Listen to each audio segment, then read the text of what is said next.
শ্রী শ্রী মা আমাদের চির আশ্রয় প্রসঙ্গে সিস্টার নিবেদিতা মায়ের সম্বন্ধে বলেছেন, 11 ডিসেম্বর 1911 রোগশয্যায় শায়িত সারার মিসেস অলিবুলের জন্য খুব ভোরে গির্জায় গিয়েছিলাম প্রার্থনা করতে।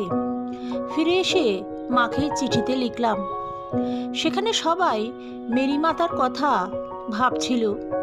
হঠাৎ আমার মনে পড়ে গেল শুধু তোমারই কথা, তোমার মিষ্টি মুখ, তোমায় ভালোবাসায় ভরা চোখ, তোমার সাদা শাড়ি, তোমার হাতের বালা, সব কিছু যেন চোখের সামনে ভেসে উঠল।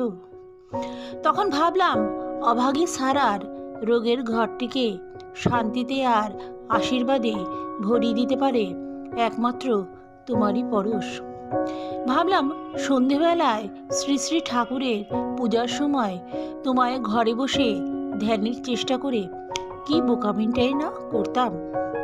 কেন বুঝিনি যে তোমার শ্রীচরণের কাছে ছোট্ট মেয়েটির মতন বসে থাকাটাই সব সব এবং সব কিছু। মা, মাগো, ভালোবাসায় ভরা তুমি। তোমার ভালোবাসার আমাদের মতন উচ্ছ্বাস বা উগ্রতা নেই। তা পৃথিবীর ভালোবাসা নয়, স্নিগ্ধ শান্তি তা। সকলের কল্যাণ আনে, অমঙ্গল করে না কারুর। সোনায় আলোয় ভরা তা, খেলায় ভরা। কয়েক মাস আগে সেই যে রবিবারটি পুণ্যভরা, সেই দিনটিতে গঙ্গায় স্নান সেরে ছুটে তোমার কাছে ফিরে এসেছিলাম এক মুহূর্তের জন্য। তখন তুমি আশীর্বাদ করেছিলে।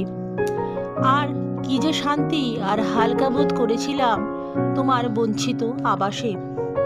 প্রেমময়ী মাগো, তোমাকে যদি একটি অপরূপ স্তোত্র কিংবা প্রার্থনা লিখে পাঠাতে পারতাম, কিন্তু জানি সেও যেন তোমার তুলনায় শব্দমুখর, কোলাহলময় শোনাবে। সত্যি তুমি ঈশ্বরের অপূর্বতম সৃষ্টি, শ্রীরামকৃষ্ণের বিশ্বপ্রেম ধারণের নিজস্ব পাত্র।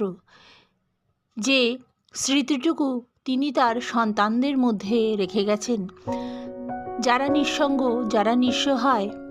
সত্যি ভগবানের অপূর্ব রচনাগুলি সবই নীরব। তা অজানিতে আমাদের জীবনের মধ্যে প্রবেশ করে, যেমন বাতাস, যেমন সূর্যের আলো,